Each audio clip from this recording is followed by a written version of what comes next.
മോഹൻലാലിനെ നായകനാക്കി ജീത്തു ജോസഫ് സംവിധാനം ചെയ്ത ബ്ലോക്ക് ബസ്റ്റർ ചിത്രമായിരുന്നു ദൃശ്യം.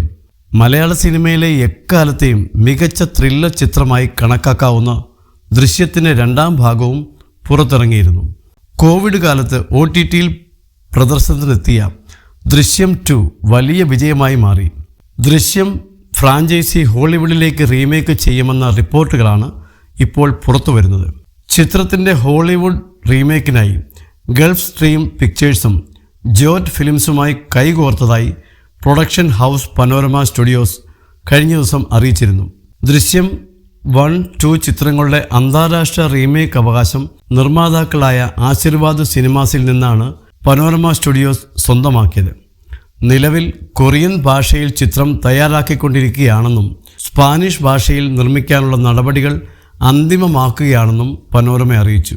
ലോകമെമ്പാടുമുള്ള പ്രേക്ഷകർക്കൊപ്പം ദൃശ്യത്തിൻ്റെ കഥ ആഘോഷിക്കുന്നതിൽ താൻ ആവേശഭരിതനാണെന്ന് പനോരമ സ്റ്റുഡിയോസ് ചെയർമാനും മാനേജിംഗ് ഡയറക്ടറുമായ കുമാർ മംഗദ് പഥക് പറഞ്ഞു.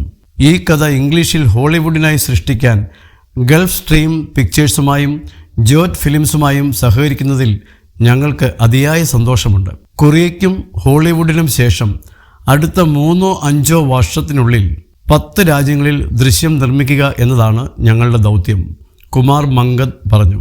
ദൃശ്യത്തിൻ്റെ ഇംഗ്ലീഷ് ഭാഷാ പതിപ്പിൽ മനോരമ സ്റ്റുഡിയോസുമായും ജോറ്റ് ഫിലിംസുമായും സഹകരിക്കുന്നതിൽ സന്തോഷമുണ്ടെന്ന് ബ്ലെൻഡഡ് ആൻഡ് അപ്ഗ്രേഡഡ് ബാനറായ ഗൾഫ് സ്ട്രീം പിക്ചേഴ്സിനായി മൈക്ക് കാർസും ബിൽ ബിൻഡ്ലിയും പറഞ്ഞു.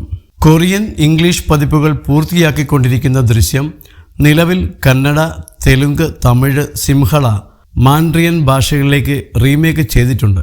2013 റിലീസായ ചിത്രം അമേരിക്കയിലെ ന്യൂയോർക്കിൽ തുടർച്ചയായി 45 ദിവസത്തോളം പ്രദർശിപ്പിച്ചിട്ടുണ്ട്. മോഹൻലാലിൻ്റെ ഭാര്യ സഹോദരൻ സുരേഷ് ബാലാജി തമിഴിൽ നിർമ്മിച്ച ദൃശ്യത്തിൻ്റെ തമിഴ് പതിപ്പായ പാപനാശത്തിൽ കമൽഹാസനാണ് നായകനായത്.